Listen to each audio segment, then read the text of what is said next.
పతాకాలోకంకి స్వాగతం. ఈ కంటెంట్ మీకు నచ్చినట్టయితే లైక్ చేయండి, మీ బంధుమిత్రులకు షేర్ చేయండి. ఇప్పటివరకు సబ్స్క్రైబ్ చేసుకోకపోతే సబ్స్క్రైబ్ బటన్ని నొక్కండి, అదేవిధంగా బెల్ ఐకాన్ని కూడా నొక్కండి. మిత్రులారా, ప్రపంచంలోని చిట్ట చివరి కమ్యూనిస్టు నియంత, ఆయన్ని కమ్యూనిస్టుగా మీరు అంగీకరిస్తే, షీ జిన్పింగ్ చైనా అధినేత కనిపించుటలేదు. జూన్ 4వ తారీఖు తరువాత ఆయన ప్రజల మధ్యకి వచ్చినటువంటి దాఖలాలు లేవు. అంతకుముందు మే నెల నుంచే ఆయన దర్శనాలు కరువైపోయినాయి.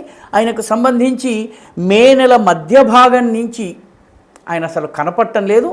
జూన్ 4 నుంచి ఇప్పటి వరకు కేవలము 3 క్లిప్స్ ఆయనకు సంబంధించినవి చైనీస్ మీడియాలో వచ్చాయి.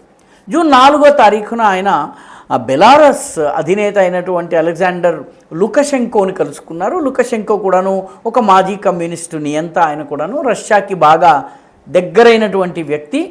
లుకషెంకోతో ఆయన కలిసినట్టుగా ఉన్నటువంటి ఒక క్లిప్ చైనీస్ మీడియాలో ప్లే అయింది. ఆ తరువాత నుంచి ఆయన కనపడటం లేదు. నిజం చెప్పాలన్నట్టయితే జూన్ 24 తారీఖున సింగపూర్ ప్రధానమంత్రి అయినటువంటి లారెన్స్ వాంగ్ని ఆయన కలిసినట్టుగా చైనీస్ మీడియాలో వార్త వచ్చింది.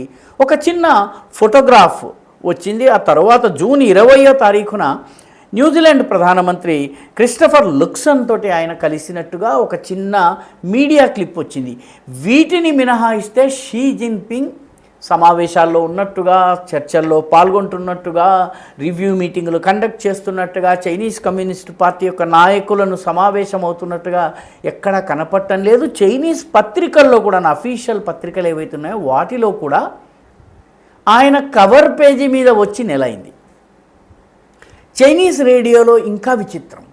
ఆయన గురించి చెప్పేటప్పుడు మహానాయకుడు, ప్రజానాయకుడు, జననాయకుడు, ప్రపంచ నేత, ఈ రకంగా మొత్తం అంతా కూడాను భట్రాజు పొగడ్తలు ఒక 2-3 లైన్లు చెప్పిన తరువాత షీ జిన్పింగ్ అంటారు.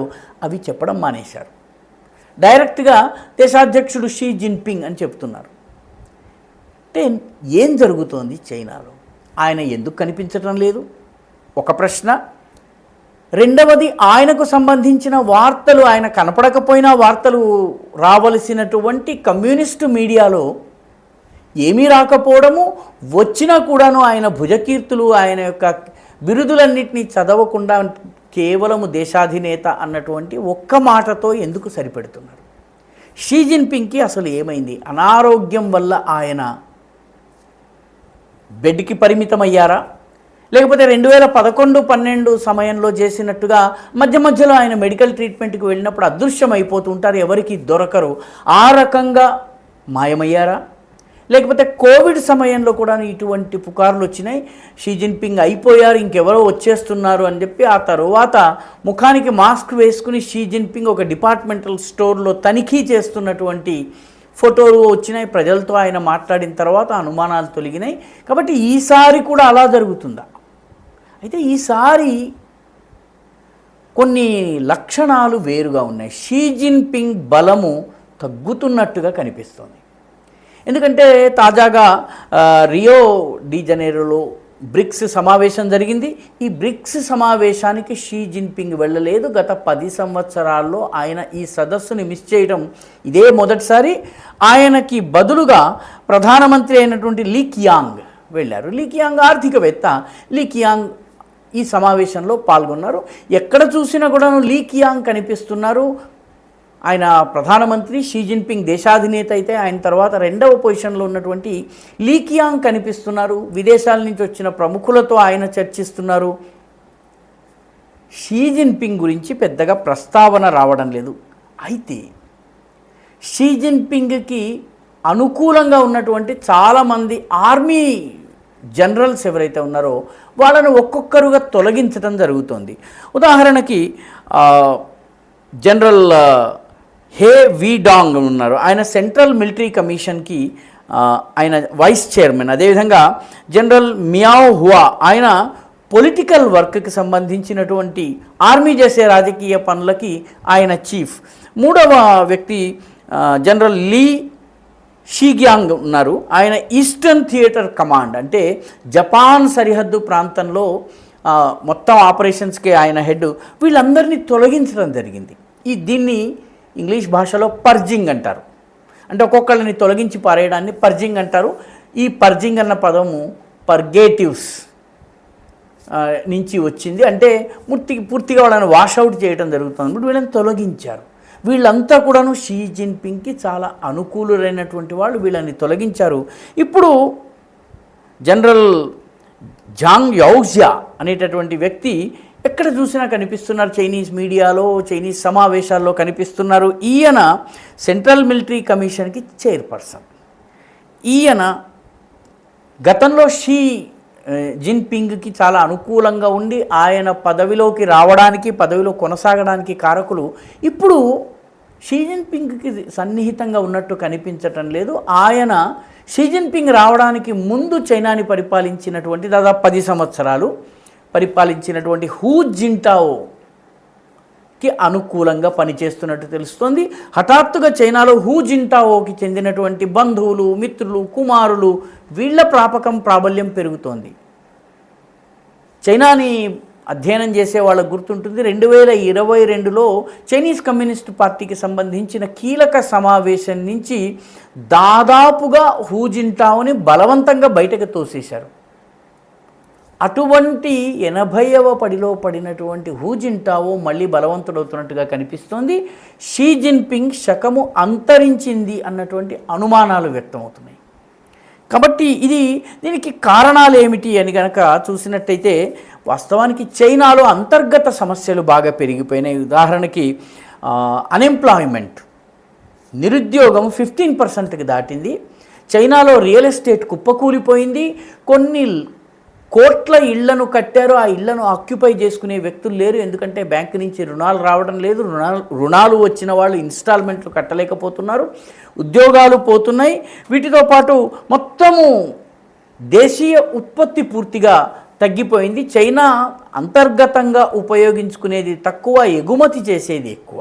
భారతదేశం అంతర్గతంగా ఎక్కువ ఉపయోగించుకుంటుంది కాబట్టి ఎగుమతులు తగ్గినా మన వ్యాపారము, ఉత్పాదన, మ్యానుఫ్యాక్చరింగ్ పెద్దగా దెబ్బతినవు. చైనా దీనిని చూసి ఒక డ్యూయల్ సర్క్యులేషన్ పాలసీని తీసుకొచ్చింది. డ్యూయల్ సర్క్యులేషన్ పాలసీలో దేశం లోపల ఎకానమీ, దేశం వెలుపల ఎకానమీ ఈ రెండింటినీ సపరేట్ చేసి చూసేటటువంటి ఒక వ్యవస్థను తీసుకొచ్చింది. అయితే అది కూడా అంత విజయవంతమవుతున్నట్టుగా కనిపించలేదు. బెల్ట్ అండ్ రోడ్ ఇనిషియేటివ్ పేరిట ప్రపంచవ్యాప్తంగా ఇన్ఫ్రాస్ట్రక్చర్ బిల్డ్ చేసేటటువంటి చైనా పథకము దాదాపుగా బెడిసికొట్టింది. ఇరాన్, పాకిస్తాన్, ఆఫ్ఘనిస్తాన్లలో ఆగిపోయింది. బంగ్లాదేశ్లో ప్రస్తుతం స్టాగ్నేషన్లో ఉంది. బర్మాలో అస్థిర పరిస్థితులు ఉన్నాయి. బెల్ట్ అండ్ రోడ్ ఇనిషియేటివ్ పూర్తిగా ఆఫ్రికాలో ఇచ్చినటువంటి అప్పులు వసూలు కావడం లేదు. దాంతో చైనా చాలా ఇబ్బందుల్లో ఉంది. పర్యవసానంగా ఇవన్నీ షీ జిన్పింగ్ పాలసీల వల్లనే, ఈ అగ్రెసివ్ విధానాల వల్లనే జరిగినాయి అని చెప్పి చాలామంది నమ్ముతున్నారు. ఆయనని తొలగించి కొంత రిఫార్మ్స్, సంస్కరణలను తీసుకుని రాగలిగి అంతర్గతంగా నిరుద్యోగ సమస్యని అడ్రస్ చేసేటటువంటి వ్యక్తి రావాలని చైనాలో ప్రబలమైనటువంటి ఆలోచన ప్రారంభమైంది. అందుకే షీ జిన్పింగ్ కొంత తెర వెనకకి వెళ్ళారు అన్నటువంటి వాదనలు వినిపిస్తున్నాయి. చైనాలో ఏమిటి అన్నది స్పష్టంగా చెప్పడం కష్టం, ఎందుకంటే అక్కడి నుంచి సమాచారం బయటికి రాదు. అంతా గుట్టు చప్పుడు కాకుండా జరుగుతుంది. అయితే మన దేశం మీద ప్రభావం ఎలా ఉంటుంది? షీ జిన్పింగ్ ఉన్నప్పుడే మనకి డోక్లాం జరిగింది, ఆ తర్వాత గల్వాన్ జరిగింది, ఆ తర్వాత మిగతా విషయాలు లద్దాఖ్లో టెన్షన్స్ పెరిగినాయి. ఈ టెన్షన్స్ చైనాలో పవర్ స్ట్రగుల్ ఉన్నప్పుడు, అంతర్గతంగా అధికారం కోసం కుమ్ములాటలు జరిగేటప్పుడు ప్రజల దృష్టిని దాని నుంచి మళ్లించేందుకు భారతదేశం మీద దాడి చేసే అవకాశాలు ఉన్నాయి. కాబట్టి భారతీయ సేన కావచ్చు, మన సరిహద్దు ప్రాంతాలు కావచ్చు, ఇవి అప్రమత్తంగా ఉండాల్సినటువంటి పరిస్థితి ఉంటుంది. అదే సమయంలో తమ ఎకానమీని బాగు చేసుకునేందుకు చైనా భారతదేశంతో కొంత ఇచ్చిపుచ్చుకునే ధోరణితో కూడా వ్యవహరించవచ్చు. కాబట్టి మన దేశం ఈ 2 రకాల పరిస్థితులకి అనుగుణమైనటువంటి వ్యూహాన్ని రచించవలసినటువంటి అవసరం ఉంది. మొత్తం మీద షీ జిన్పింగ్ పరిస్థితి ఏమిటన్నది అక్టోబర్ నాటికి తెలిపోతుంది. అక్టోబర్ నాటికి పార్టీకి సంబంధించినటువంటి పెద్ద సమావేశాలు జరుగుతాయి. ఆ సమావేశాల నాటికి షీ జిన్పింగ్ పరిస్థితి ఏమిటి అన్నది, షీ జిన్పింగ్ మోడల్ అంతమైపోయినట్టేనా, ఆయన యుగం అంతమైనట్టేనా, కొత్త నాయకత్వం వస్తుందా అన్నది తేలుతుంది. అక్టోబర్ వరకు చైనాకి సంబంధించి ఈ అయోమయ స్థితి కొనసాగేటటువంటి పరిస్థితులే కనిపిస్తున్నాయి. ఈ వీడియో మీకు నచ్చినట్టయితే లైక్ చేయండి, షేర్ చేయండి, ఈ ఛానల్కు సబ్స్క్రైబ్ చేయండి, మీ అభిప్రాయాన్ని కమెంట్ల రూపంలో తప్పనిసరిగా పంపించండి.